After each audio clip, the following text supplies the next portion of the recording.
City going by as we're passing streets. Dim lights in a basement dive. Leather jacket in my whiskey, me and I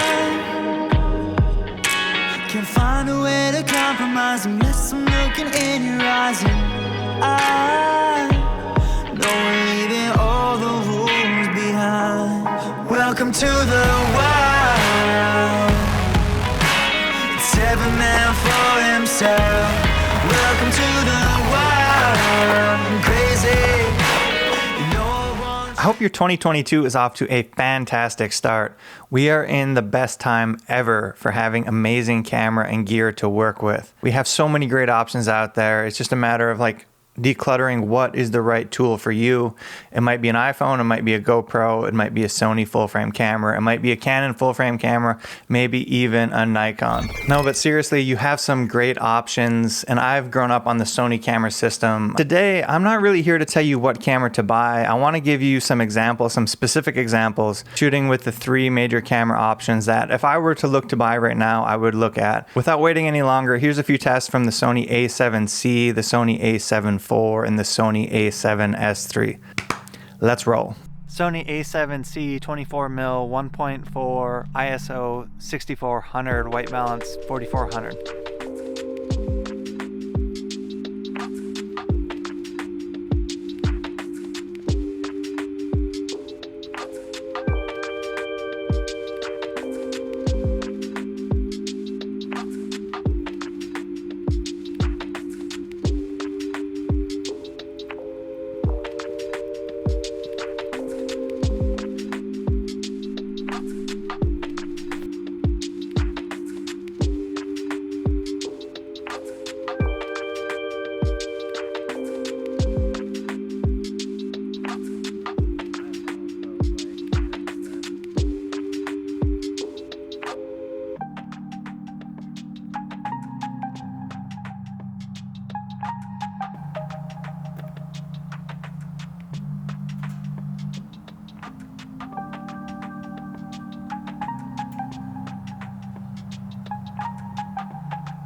Welcome to beautiful Spokane, Washington.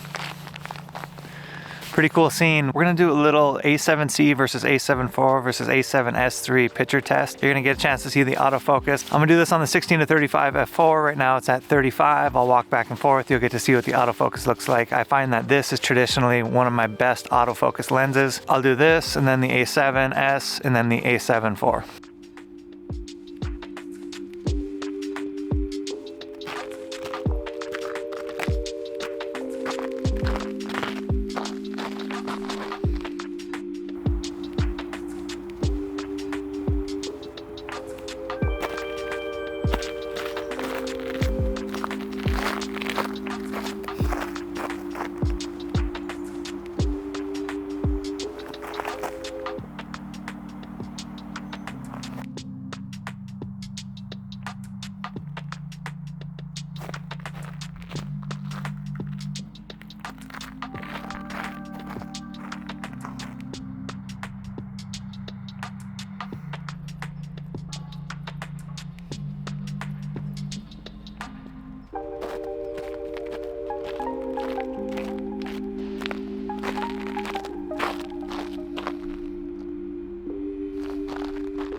Here's a quick vlogging test on the A7C. What it looks like vlogging at 16, holding with my hand. Yeah.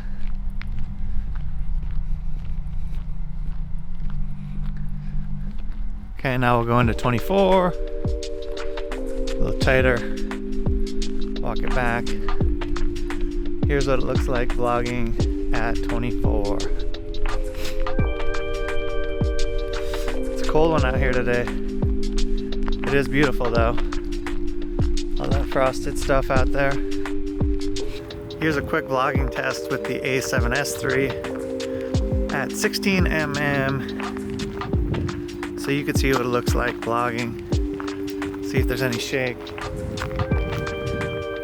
I'm holding it with my hand on the lens, which I actually find to be the most steady. I'll come in to 24. A lot of times I'll vlog here at 24, but here we are at 24. Walking back, doing a quick vlogging test so you can see what it looks like, how much I'm shaking. Keep in mind I'm part of the variable here, but I'm doing my best as if I were out in the field vlogging. So that was the A7S III. Quick vlogging test with the Sony A7IV at 16mm f4 with the 16-35 OSS lens. Here's what it looks like to vlog. Wanted you to see how shaky it was. This is at 16.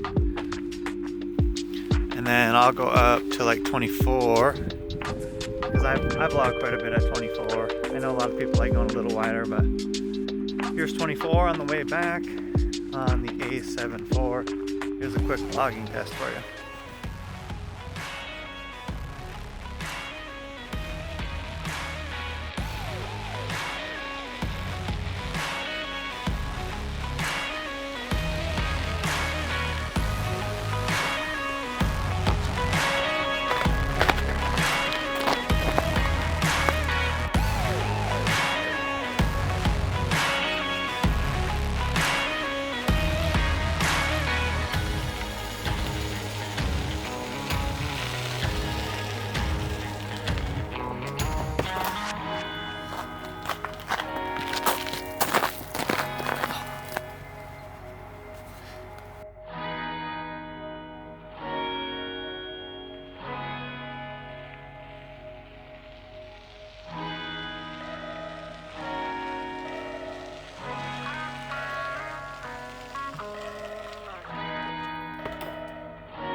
Before we get into it, I want to know what you thought about the cameras. What did you like? What did you dislike? What did you see? What did you notice? First thing I want to talk about is these three cameras are at three different price points. As of today on B&H Photo, the Sony A7C is $1,800, the Sony A7IV is $2,500, and the Sony A7S III is $3,500. Those are significant chunks of change between one to the next to the next. Like you could buy a lens for that gap and a good lens or two lenses. A lot of this depends really on what features do you actually want and need and what are you going to be using it for? How high do you personally need to be able to push your quality? These are all questions we kind of need to figure out before we figure out what is the right camera for us. I did want to point out a couple of the noticeable differences that I saw testing. First, in the low light test, it's visible that the Sony A7C does not have as much dynamic range as the A7IV and the A7S III. And I put the waveform graphs down below so you can see where the highlights are clipping and how much data is being grabbed by the cameras. But another thing not to sleep on is the Sony A7IV was capturing as much dynamic range as the Sony A7S III. Now, I didn't do a specific dynamic range, scientific type style, Gerald Undone dynamic range test, but with the waveform graph you can see where the highlights are clipping, where it's capturing data. They're capturing very similar amounts of dynamic range. So Sony A7IV, A7S III, very similar in the dynamic range category. Sony A7C, you're getting a little bit of a step down there. As far as the specific picture goes, I'm more curious about what your thoughts are than giving you mine. I'm really curious, what did you think of the picture? What's coming across through YouTube? What do they look like to you? Autofocus. Now, all of these cameras were set up with identical autofocus settings. I would say without nitpicking too much, they all performed pretty damn similarly as far as autofocus goes. Occasionally there was a little bit of breathing. Autofocus was a little bit harder with the 85, and I found that to be true. One thing to know about autofocus is you want to get to know the lenses you work with. Some of the Sony lenses have better autofocus than the others, and it's really on a lens to lens to lens basis. Generally speaking, Sony's autofocus is really solid. I think as a whole, Sony's autofocus system is really solid. Let's talk about colors. Let's talk about skin tones. Let's talk about just like the general look of the lenses. S-Log2 versus S-Log3. The Sony A7C was filmed in S-Log2. The other two I was able to film in S-Log3. And the basic process to convert that is you throw some kind of LUT on it or conversion, and then you take that S-Log footage and it converts into Rec. 709. So you're then able to work with it as if you're looking at standard footage. The advantage to working with S-Log is typically you're going to capture the most dynamic range. It's a little bit fickle to work with, but after you work with it some, you can totally figure it out. I have faith. If you've never worked with S-Log or you want to know more about it, let me know down in the comments. I can talk more about working with S-Log because it used to be intimidating to me, but I bit the bullet, did the thing, and I've been working with S-Log for a while. I really like it for two reasons. You get the most dynamic range, and to me it's just got the most pleasing look out of camera after you get it back to Rec. 709. It was apparent to me after watching S-Log2 versus S-Log3, and really I did a render for myself so I could watch through it and just look at them side by side. S-Log3 just appears more organic out of those cameras. It appears more natural. The colors to me look like a little more organic and a little bit better. Now I've been working with the Sony A7C for a long time, so I can't complain too much. It's something I'm used to. It also tends to be like a little more magenta that shows up in the S-Log2 out of the Sony A7C. You can see it particularly in the skin. After working with the two side by side, specifically on this project, it really has me leaning towards working with S-Log3 more in the future for not only it looking a little more organic as it gets converted to Rec. 709 and looking better in my opinion, of course. But one of the major upsides to me as I've continued to do this longer is the flexibility of working with 10-bit color versus 8-bit color.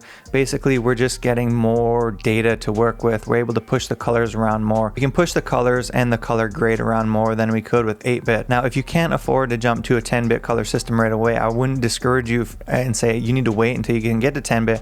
Get started with 8-bit and get the best picture you can straight out of camera, and then you don't have to grade it as much. But it is just really nice to have that 10-bit flexibility to be able to work around, to be able to push things around. And if you want to get a little bit fancy, a little bit different, it's nice to have those 10-bit colors to push your color grade around. A couple key takeaways, a couple things that I personally took out of this is the Sony A7IV and the Sony A7S III are eerily similar as far as dynamic range, as far as working with the color science, as far as the picture that came out of the cameras. I mean, could you even tell a difference between the A7S III and the A7IV? To me, they are very, very similar. And if I was in a buying situation right now where I had to buy A7IV versus A7S III, I would highly, highly consider buying the A7IV before I bought the A7S III. The main question I would ask myself, and the upgrade you get going to the Sony A7S III, in my opinion, is you get to jump up to 4K 120 frames per second. Now, that's kind of a niche thing to use. Like, what are the things you're shooting? Do you really need 4K 120? I guess that's the question I would ask before I made the jump from $2,500 to $3,500. I would want to figure that out. I find myself more often than not shooting 60 frames instead of 120 anymore. I still occasionally will use 120, and because I bought the Sony A7S III a while ago, it's nice to have that 4K 20 flexibility. But if I were buying right now, I really don't know what I would do. I like the idea of spending $2,500 and having an extra $1,000 in the budget to work with to maybe buy a lens or to work with or whatever. Now, some people are going to complain that the Sony A7IV has a 4K 60 crop, meaning it punches in a little tighter with the camera. That doesn't bother me 1 ounce because mostly when I'm shooting 4K 60, I'm shooting some type of B-roll and I would be using some kind of tighter lens anyway. So I would just adjust my framing anyway, and having 4K 60 cropped in doesn't bother me one bit. But that's like another thing that you need to decide for yourself. Does it bother you if it crops in? I'm not sure. It depends on what you're shooting, what your projects